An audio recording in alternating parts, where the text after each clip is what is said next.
Hello everyone. So இன்றைக்கி வந்து ஒரு சிம்பிளான ரெசிபி தான், பட் செம்ம டேஸ்டான ரெசிபி. அண்ட் நான் இந்த மெத்தடில் தான் எப்போவுமே செய்வேன்.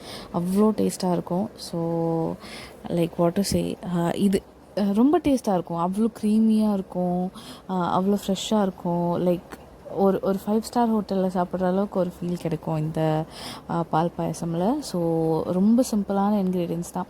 அட் ஃபர்ஸ்ட் வந்துட்டு ஒரு நல்ல ட்ரைப்ளை பேன் எடுத்துக்கோங்க, பிகாஸ் நல்ல கிளற மாதிரி இருக்கும். அட் த சேம் டைம் ஒரு நல்ல லாங்காக இருக்கிற புடி வந்து நீளமாக இருக்கிற ஒரு கரண்டி எடுத்துக்கிட்டால் சூடு பரவாமல் இருக்கும்.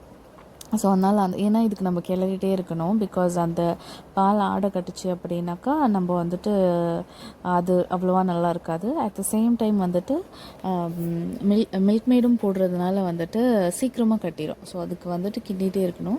ஸோ அதனால் ஒரு நீளமாக இருக்கிற கரண்டி எடுத்துக்கோங்க.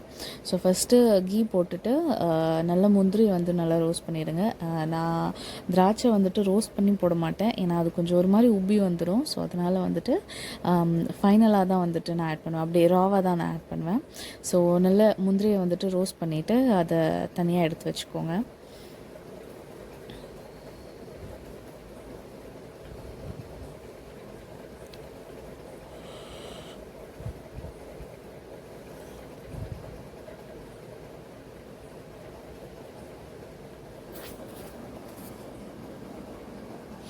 நல்லா கொஞ்சம் ப்ரௌனாக வர அளவுக்கு வறுத்துட்டா போதும். ஸோ அது தாண்டி வறுபட வேண்டாம், ஏன்னா கொஞ்சம் கரிஞ்ச மாதிரி ஆகிடும்,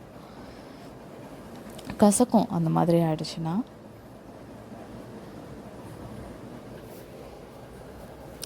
அதுக்கப்புறம் அந்த முந்திரியை மட்டும் எடுத்துகிட்டு சேம் ஆயில்லையே அந்த சேமியா, நான் எப்போவுமே இந்த பாயசத்துக்கு யூஸ் பண்ணுறது எம்டிஆர் சேமியா தான் நான் யூஸ் பண்ணுவேன். எம்டிஆரில் ரோஸ்டட் சேமியா வரும். ஏன்னா இந்த சேமியா வந்து ரொம்ப முழுசாக இருக்கும், இது வந்து கரையாது. இப்போ நார்மலாக நம்ம மற்ற சேமியாலாம் போட்டோன்னா அந்த சேமியா வந்துட்டு கரைஞ்சிரும், அந்த கரைஞ்சி அந்த மைதாலாம் வெளியே வர மாதிரி இருக்கும் அந்த இதெல்லாம். பட் இது வந்து என்ன தான் நீங்கள் வந்துட்டு அப்படியே நீங்கள் ரோஸ்ட்டே பண்ணாமல் போட்டால் கூட வந்துட்டு உங்களுக்கு அது வரவே வராது. பட் இருந்தாலும் நான் அந்த கீயோட ஃப்ளேவர் அதில் இறங்கணுன்றதுக்காக நான் வந்துட்டு ரோஸ்ட் பண்ணிக்கிறேன். நல்லா ரோஸ்ட் பண்ணிக்கோங்க. ரோஸ்ட் பண்ணிவிட்டு இதையும் தனியாக எடுத்து வச்சுருங்க.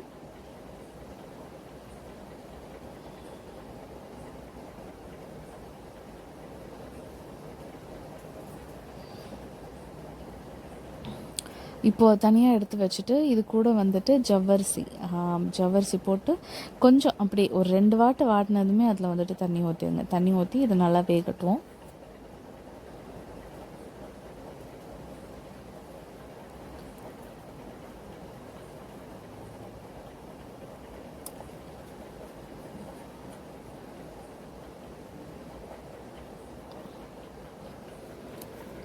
இந்த பாயசத்துலேயே நம்ம சேர்க்குற தண்ணியே இது தான்.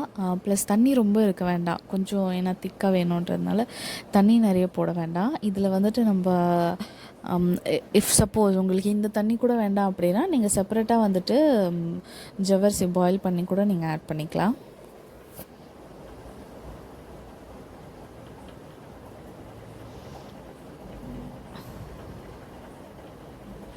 கொஞ்சமாகவே இருக்கட்டும் தண்ணி.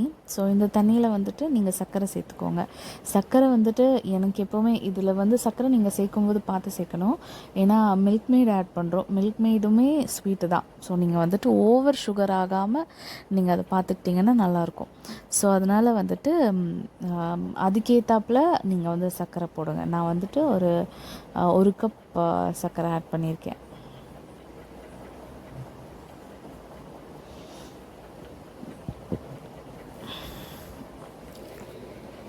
சர்க்கரை நல்லா கரைஞ்சதுக்கப்புறம் பால் சேர்த்துக்கலாம்.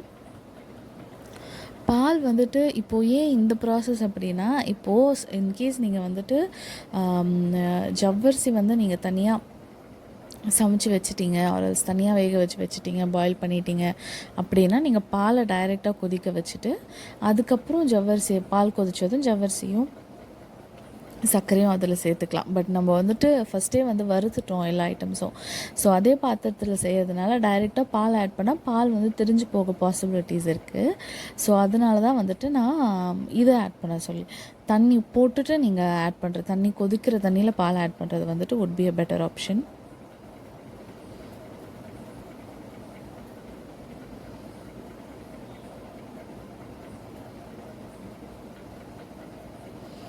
நான் வந்து 2 1/2 லிட்டர் பால் எடுத்திருக்கேன். ஸோ 1 லிட்டர் ஓகேங்களா, 1 லிட்டர்னு கணக்கு வச்சுக்கோங்க.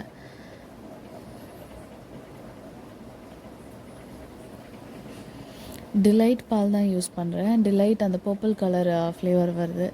ஸோ அது நல்லாவே இருக்குது. நீங்கள் அந்த கர்டு ப்ரிப்பேர் பண்ணுறதுக்கு கூட, தயிர் உரம் ஊற்றி வைக்கிறதுக்கு கூட அந்த பால் நீங்கள் யூஸ் பண்ணிங்கன்னா ஃப்ளேவர் ரொம்ப நல்லாயிருக்கு.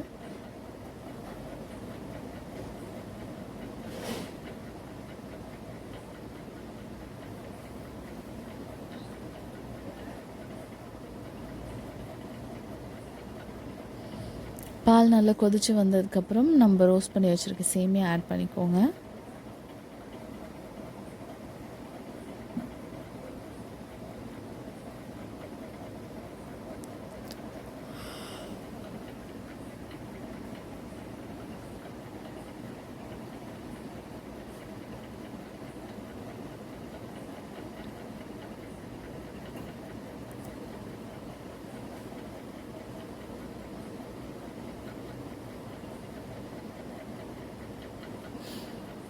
நல்லா கொதிக்கட்டும், நல்லா சேமியா நல்லா வேகட்டும். சேமியா நல்லா வெந்தால் தான் அதோடய ஃப்ளேவர் நல்லாயிருக்கும். கொஞ்சம் நறுக்கு நறுக்குன்னு இருந்தால் நம்ம கடித்து சாப்பிட்ற மாதிரி இருக்கும். ஸோ சேமியா நல்லா வெந்துடட்டும்.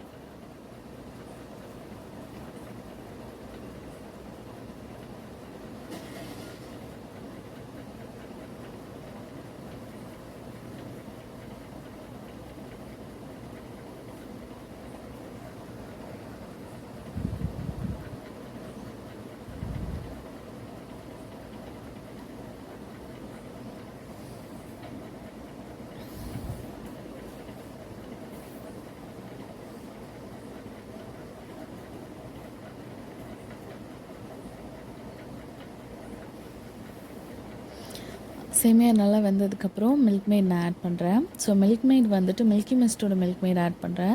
ஸோ இது வந்துட்டு ஒரு சாஷே, இந்த டின்னு வந்துட்டு எனக்கு எவ்வளோன்னு தெரியல, 500 கிராம்ஸ் என்னன்னு தெரில. பட் இது வந்துட்டு இந்த ஒரு சாஷே வந்துட்டு 210 கிராம்ஸ். நான் வந்துட்டு 1 லிட்டர் பாலுக்கு 2 இது எடுத்துக்கிறேன். ஸோ அதாவது 1 லிட்டர் பால்னால் 1/2 லிட்டர் நம்ம வந்து மில்க் மெய்ட் ஆட் பண்ணுற மாதிரி இருக்கும்.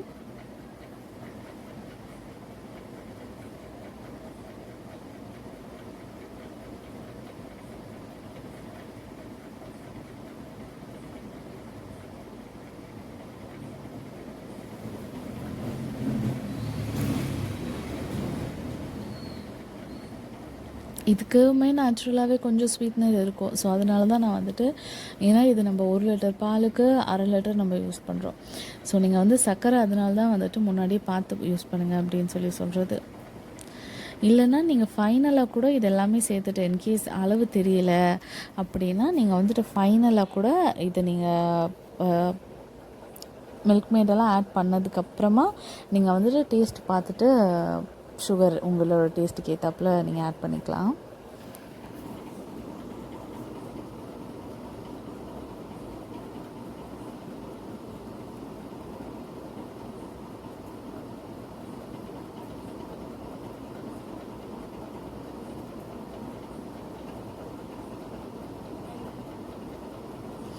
நெக்ஸ்ட்டு நல்லா கிளற ஆரம்பிச்சிருங்க. ஏன்னா இது வந்துட்டு இந்த ஏற்கனவே பாலே நிறைய ஆடை கட்டும். அது போக வந்துட்டு நம்ம பாலில் தண்ணியும் சேர்க்கலை. ப்ளஸ் இந்த மில்க் மெய்ட் போடுறது ரொம்ப சீக்கிரமாக தண்ணி கட்டிடும், சீக்கிரமாகவே கட்ட ஆரம்பிச்சிடும். ஸோ அதனால் வந்துட்டு கொஞ்சம் விடாமல் கிளறிட்டே இருக்கிறது வந்துட்டு நல்லது.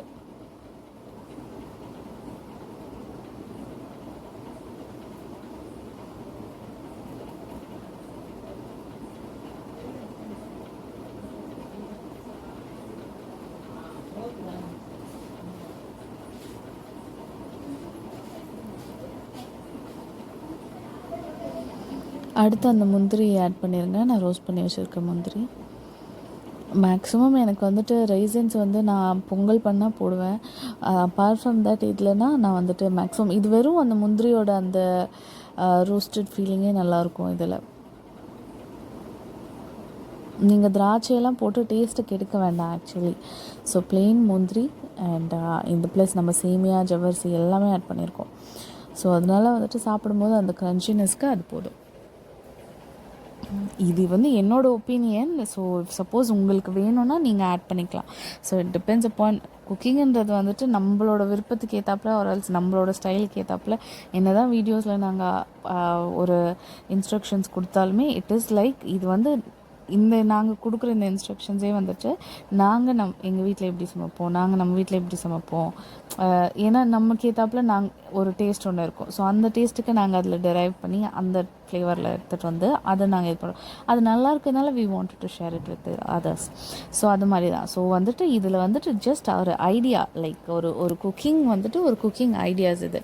ஸோ நம்ம தண்ணி அதுக்கு எவ்வளோ சேர்க்கணும், எதை எப்போ சேர்க்கணும் அப்படின்றது. அண்ட் அது போக நீங்கள் ஏதாவது ஆட் பண்ண விருப்பப்படுறீங்க அப்படின்னா தாராளமாக இது கூட நீங்கள் ஆட் பண்ணிக்கலாம். அண்ட் பாயசம் வந்துட்டு நல்லா கொதிச்சதுக்கப்புறம் almost ready to serve. So அதுக்கப்புறம் நீங்கள் கண்டிப்பாக வந்து சர்வ் பண்ணுங்கள். ரொம்ப யம்மியாக இருக்கும், ரொம்ப ஓவர் க்ரீமியாக இருக்கும். பட் ஸ்டில் டேஸ்ட்டு வந்துட்டு நீங்கள் சுகர் கம்மியாக போடுறீங்க அப்படின்னா அதுவே அவ்வளோ ஃப்ளேவர்ஃபுல்லாக இருக்கும். ஸோ செஞ்சு பார்த்துட்டு வீட்டில் கமெண்ட் பண்ணுங்கள். Okay, thank you so much.